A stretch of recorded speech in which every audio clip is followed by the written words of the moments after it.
लगी रहे नज़र किनारे पर, कभी तो लहर आएगी, ना जाने किस झोंके से ज़िंदगी संवर जाएगी।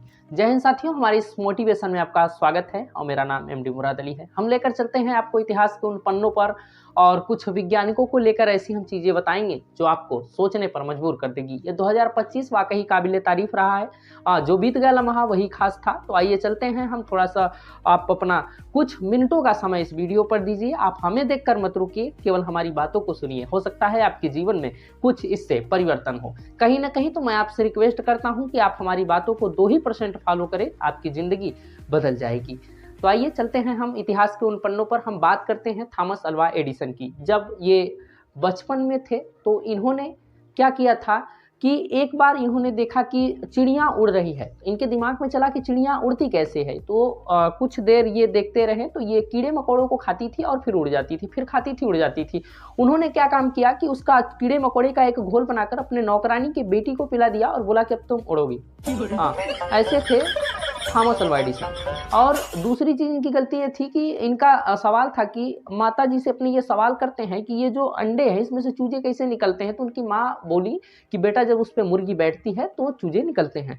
तो वो दिमाग के सरफिरे इंसान थे। उन्होंने एक प्लेट अंडे को लाया और बैठ गए, पूरा पैंट खराब हो गया।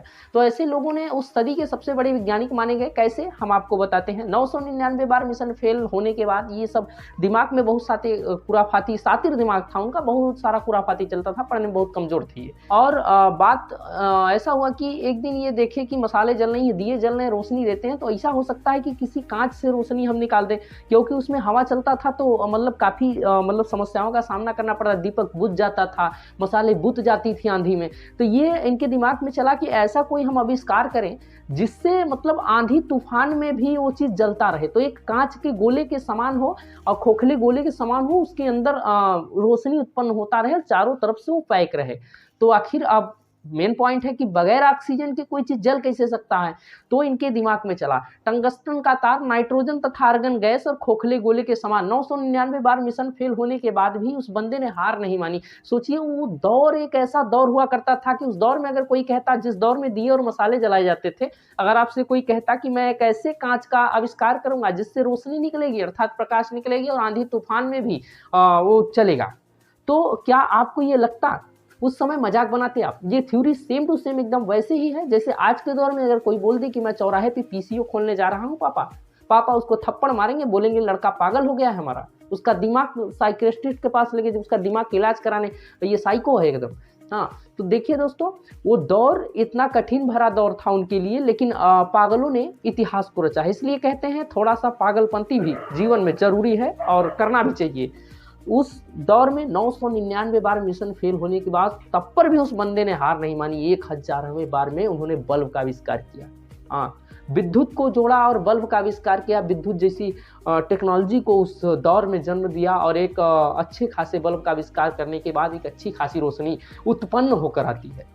हाँ, प्रकाश देखकर उनके मन में एक नई उमंग, एक आशा की किरण जगती है और काफ़ी वो मतलब खुशी से खिलखिला कर हंसते हैं। उस समय खुशी और गम के आंसू दोनों उनके साथ थे। साथियों, जब हम किसी चीज़ को असफल होते होते सफल हो जाते हैं ना, तो उसका एक अलग उमंग होता है। उसे कहते हैं जब ये आंसू मिलते हैं, गम और खुशी के दोनों पल काफ़ी खूबसूरत होता है। तो वही सिचुएशन था उस समय अल्वा थॉमस एडिसन के साथ।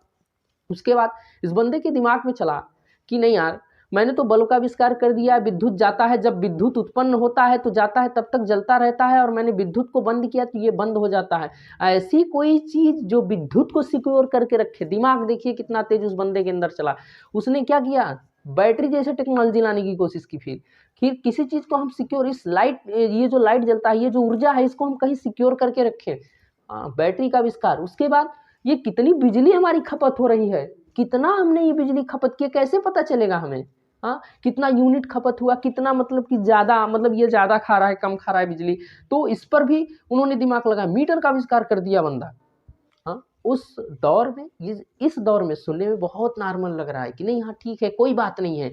लेकिन दोस्तों, एक बात पे आप फोकस करिए। उस दौर में जब ये बात अगर थॉमस अल्वा एडिसन किसी नुक्कड़ या किसी चौराहे या कहीं पर किसी से कहते होंगे, तो क्या लोग मान जाते होंगे? नहीं तो बना ही लेगा, मजाक उड़ाते होंगे भाई साहब, कहते होंगे कि पागल है, दिमाग खराब हो गया इसका।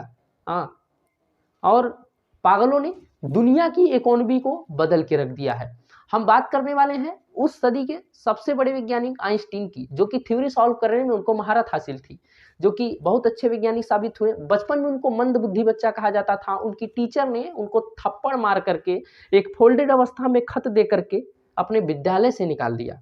जब वो अपने माँ को खत देते हैं तो उस खत में लिखा था, आपका बच्चा मंद बुद्धि है, इसे मेरे विद्यालय में क्या दुनिया के किसी भी विद्यालय में इसको शिक्षा नहीं दी जा सकती है। तब आइंस्टीन ने पूछा, माँ इसमें क्या लिखा है, टीचर ने क्या लिखा है? तो माँ बहुत उदास मन से उस खत को उन्होंने उल्टा पढ़ा।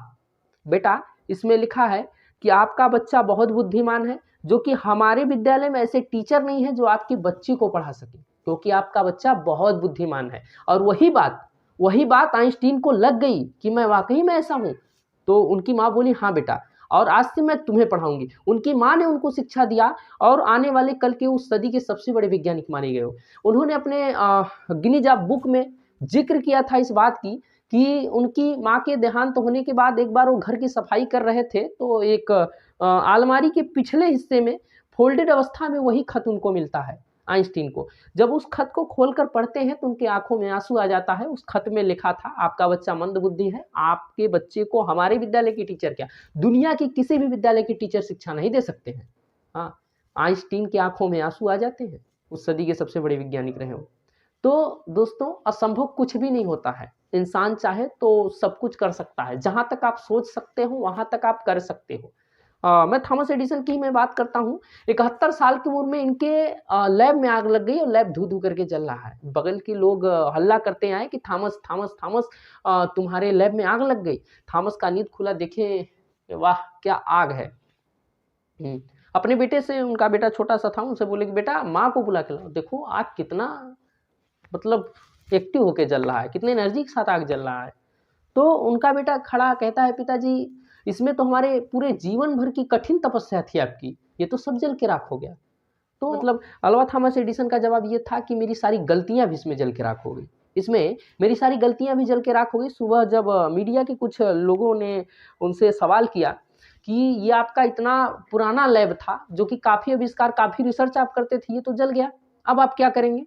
तो उनका जवाब था क्या पता है? मैं फिर से शुरुआत करूंगा। 71 साल की उम्र में उस बंदे का ये जज्बा रहा। आज के जो युवा हैं हमारे, अगर उनको सर्दी जुकाम या कुछ हो जाए तो कहते हैं नहीं कौन करेगा, आज काम पे नहीं जाएंगे, बाद में जाएंगे। और जो एक हफ्ते तक जिनकी हर रोज छुट्टी रहती है, वो भी संडे के दिन स्पेशल आराम करता है। तो देखिए ये थे। जिंदगी में इंसान किसी भी मोड़ पे हो, एक नई शुरुआत कर सकता है। तो दोस्तों, बहुत सी चीज़ें रही हैं ज़िंदगी में जो कि हमें बहुत कुछ सिखा कर जाती हैं। आप इतिहास से बहुत कुछ सीख सकते हो। जैसे कि ग्राहम बेल ने जब टेलीफ़ोन का आविष्कार नहीं किया था, उस दौर में अगर कोई कहता आपसे आकर के किसी नुक्कड़ चौराहे पर, जिस समय चिट्ठियाँ और लिखी जाती थी, हफ्ते-हफ्ते लग जाते थे एक दूसरे का खबर पहुँचाने में, डाकिया घर-घर तक चिट्ठियाँ लेकर के जाता था। काफ़ी सुकून था उस दौर में, टेक्नोलॉजी उतनी डेवलप नहीं थी, लेकिन उस दौर में जब ग्राहम बेल जैसे लोगों ने ये निर्णय लिया कि मैं ऐसे चीज़ का आविष्कार करूँ, यहाँ पे बैठकर आप लंदन बैठे व्यक्ति से बात कर सकते हो, तो क्या ये चीज़ संभव था? नहीं था दोस्तों। अगर कोई कहता तो उसको पागल बोलते लोग, कहते पागल है, दिमाग खराब हो गया इसका, ऐसा कैसे हो सकता है? लेकिन उस बंदे ने भी हार नहीं मानी। अथक प्रयास, काफ़ी मेहनत, काफ़ी रिसर्च के बाद उन्होंने टेलीफ़ोन का आविष्कार किया। तो धीरे-धीरे हमारी टेक्नोलॉजी यहाँ तक डेवलप हुई। हमारे बीच अब सोचिए एक एटीएम कार्ड डाल के हम पैसे निकाल लेते हैं। बहुत से एग्ज़ाम्पल हैं जो हम आपको बता सकते हैं। समय को अभाव में देखते हुए, वो भी इंडिया के रहने वाले थे जिन्होंने ऑटोमेटिक टेलर मशीन का आविष्कार किया, जिसे हम एटीएम कार्ड बोलते हैं। तो बहुत सी चीज़ें भारत में डेवलप हुई। धरती नापा, सागर नापा, नाप लिया आकाश, अंतरिक्ष तक का सफ़र रहा। 1969 तक का दिन था वो। एक उस सदी के बहुत बड़े वैज्ञानिक हुए। उनका ये कहना था कि मानव विज्ञान की अधिकतम सीमा है। इनका नाम था डॉक्टर लुई फॉरेस्ट। सन 1955 में एक स्पीच के दौरान इन्होंने बताया कि मानव विज्ञान की अधिकतम सीमा है, धरती की ग्रेविटी और गुरुत्वाकर्षण को छोड़कर कोई हवा में उपकरण उड़ान नहीं भर सकती है। लेकिन इन लोगों ने उनके मुंह पे तमाचा मारा। 1969 का दिन था। नील आर्मस्ट्रांग जैसे लोगों ने चंद्र स्थल पर कदम रखा, ईगल नामक यान लेकर। भारतीय समय अनुसार 1:47:42 का उस समय था जब उन्होंने कोई दूसरे ग्रह का मानो किसी अन्य ग्रह पर कदम रखा। तो दौर था और वो एक मतलब मानव के इतिहास की सबसे रोमांचक घटना थी। तो बहुत सी चीज़ें हैं जो आपको जाननी चाहिए।